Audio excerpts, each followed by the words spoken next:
জাতীয় সঙ্গীত, এই জাতীয় সঙ্গীত বাংলাদেশের জাতীয় সঙ্গীত কখনোই হতে পারে না। এটা অলমোস্ট 80% মানুষ জাতীয় সঙ্গীতের, বর্তমান জাতীয় সঙ্গীতের পরিবর্তন চায়। জাতীয় সঙ্গীতে সুস্পষ্ট কয়েকটি শিরক রয়েছে।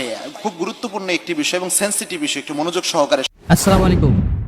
বর্তমান বাংলাদেশে জাতীয় সঙ্গীত পরিবর্তন নিয়ে খুব বিতর্ক শুরু হয়েছে, কিন্তু আসলেই কি এই জাতীয় সঙ্গীত পরিবর্তন করা সম্ভব? খালিদ হাসান মান্নার দর্শকদের জন্য আজকে আমি জানানোর চেষ্টা করব আসলেই এই জাতীয় সঙ্গীত পরিবর্তন করা সম্ভব। তো ভিডিওটি স্কিপ না করে চলুন পুরো বিষয়টি জেনে আসা যাক।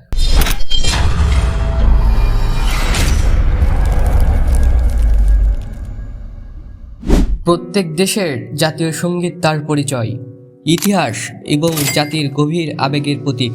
জাতীয় সঙ্গীত কেবল একটি গানই নয়, এটি একটি দেশের নাগরিকদের ঐক্যবদ্ধ করার জন্য, তাদের গৌরবময় অতীতকে স্মরণ করিয়ে দেওয়ার জন্য এবং ভবিষ্যতের পথে চলার প্রেরণা দেওয়ার জন্য অত্যন্ত গুরুত্বপূর্ণ। তবে বাংলাদেশের বর্তমান জাতীয় সঙ্গীত আমার সোনার বাংলা আমি তোমায় ভালোবাসি এক্ষেত্রে কতটা প্রাসঙ্গিক তা নিয়ে অনেক বিতর্ক হয়েছে। যদিও এটি বাংলাদেশের সাংস্কৃতিক ঐতিহ্যকে প্রতিনিধিত্ব করে, এটি বাংলাদেশের ইতিহাসের পুরো সত্যকে প্রতিফলিত করতে সক্ষম হয়নি। আমার সোনার বাংলা আমি তোমায় ভালোবাসি রবীন্দ্রনাথ ঠাকুরের রচিত একটি অনন্য সৃষ্টি, যা আমাদের মাতৃভূমির প্রতি গভীর ভালোবাসা প্রকাশ করে। তবে এই গানটি যখন বাংলাদেশ স্বাধীন হওয়ার পর জাতীয় সঙ্গীত হিসাবে গ্রহণ করা হয়, তখন এর সঙ্গে পশ্চিমবঙ্গের ঐতিহাসিক ও সাংস্কৃতিক বন্ধনও যুক্ত হয়ে থাকে। বাংলা বলতে শুধু বাংলাদেশকেই বোঝায় না, এর সঙ্গে পশ্চিমবঙ্গ জড়িত। এ কারণে এটি বাংলাদেশের জাতীয় পরিচয়ের পুরোপুরি প্রতিনিধিত্ব করতে পারে না।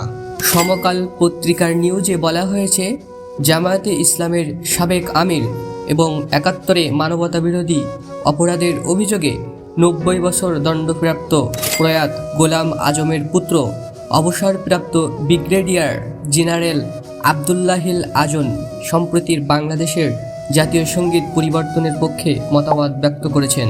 আমাদের জাতীয় সঙ্গীত আমি আপনাদের দৃষ্টি আকর্ষণ করতে চাই। ১৯০৫-এর বঙ্গভঙ্গ রদের জন্য এটা রবীন্দ্রনাথ লিখেছিল, আমার সোনার বাংলা আমি তোমায় ভালোবাসি। এই জাতীয় সঙ্গীত দুই বাংলা এক করার জন্য জাতীয় সঙ্গীত।